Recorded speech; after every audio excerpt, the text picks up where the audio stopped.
नाले में नली डालो, पाइप डालो, गैस निकालो, चूल्हा कनेक्ट करो और जो है चाय बना लो। ये जुमला जब आया तो तालियां खूब बजी, लेकिन आज जब देश की गैस सप्लाई का गला घुट रहा है तो वो क्रांतिकारी नाला तकनीक कहाँ चली गई। हकीकत यह है कि हमें आत्मनिर्भरता के नाम पर सिर्फ जुमले दिए गए। डेटा गवाह है, पिछले 10 सालों में भारत का गैस इंपोर्ट बढ़ने की रफ्तार रॉकेट जैसी रही। भारत ने अपनी ऊर्जा व्यवस्था को मजबूत करने की बजाय अरब देशों की कंपनियों पर निर्भरता बढ़ा दी, और जब कोई देश अपनी ऊर्जा की जरूरतों के लिए दूसरे देशों पर निर्भर हो जाता है, दूसरे देशों की दया पर निर्भर हो जाता है, तो उसकी आज़ादी भी दूसरे देशों के फैसलों पर टिकी रह जाती है। दुनिया के नक्शे पर एक छोटा सा समुद्री रास्ता, संकरा रास्ता, स्ट्रेट हॉर्मुज, अभी हालिया जो युद्ध गतिविधियां चल रही है तो वो रास्ता प्रभावित हुआ, वहां पर जहाज़ों की आवाजाही प्रभावित हुई, तो भारत में गैस की किल्लत आ गई। स्ट्रेट हॉर्मुज वो रास्ता जो भारत की आर्थिक गर्दन समझ लीजिए, यहीं से होकर के भारत की 90% LPG आती है। सवाल ये उठता है कि एक छोटे से रास्ते के प्रभावित होने से हमारे घरों की रसोई तक हिल जाए। भारत की सिर्फ इतनी ताकत है। अब 2014 से तो आप यूँ समझिए कि हम कहते हैं कि मजबूत शासन व्यवस्था है, तो ये मजबूत शासन व्यवस्था है कि हम कोई इंतजाम नहीं कर पाए। सच तो यह है कि भारत की ऊर्जा व्यवस्था आज उसी चौराहे पर खड़ी है जहाँ से आगे सिर्फ और सिर्फ अंधेरा नजर आता है।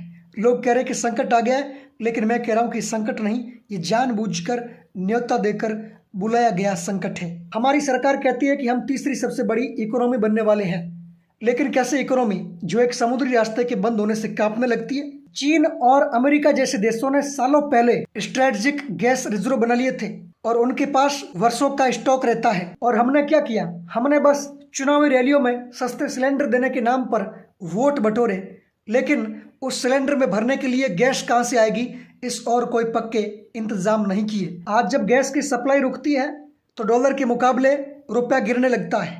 जब गैस महंगी होती है तो आपकी थाली की रोटी से लेकर के फैक्ट्री में बनने वाले माल तक सब कुछ महंगा हो जाएगा, यानी मार हर तरफ जनता पर ही पड़ेगी। सरकार ने तो अपनी तिजोरी भर ली, लेकिन जनता को जब राहत देने की बात आती है तो ग्लोबल संकट का रोना रोने लगती है सरकार। यूक्रेन युद्ध के समय रूस से सस्ता तेल खरीदकर हमने खूब शोर मचाया, लेकिन वो जुगाड़ या गैस के मामले में काम नहीं आया, क्योंकि गैस को तेल की तरह टैंकरों में भरकर के कहीं से भी लाना इतना आसान नहीं होता। इसके लिए पहले से इंतजाम और लंबे समझौते चाहिए होते हैं। हमने कोई ऐसे इंतजाम किए ही नहीं, और आज नतीजा आपके सामने है। गैस की सप्लाई अटकी, देश में किल्लत आ गई, और ऊपर से अंतर्राष्ट्रीय दबाव और अमेरिका को नाराज न करने की राजनीति ने कई विकल्पों को ठंडे बस्ते में डाल दिया। हमारी मजबूत सरकार का काम क्या सिर्फ मंदिर, मस्जिद और इवेंट मैनेजमेंट तक रह गया है? क्या उसका ये कर्तव्य नहीं बनता कि वो देश की बुनियादी जरूरतों को पूरा करे? अगर आज देश में गैस की किल्लत है तो ये किसी विदेशी ताकत की साजिश नहीं, बल्कि हमारी अपनी सरकार की स्ट्रेटेजिक फेलियर है, रणनीतिक नाकामी है। हम चांद पर पहुंच गए, लेकिन जमीन पर चूल्हे जलाने के लिए हम ईरान और कतर जैसे देशों के रहमो करम पर है। क्या यही अच्छे दिन है? जनता लाइन में खड़ी है, नेता ज्ञान देते हैं। हकीकत यह है कि हमारी नीतियां जब तक जुमलों से प्रभावित रहेगी, तब तक इसी तरह हर युद्ध में जनता पिसती रहेगी।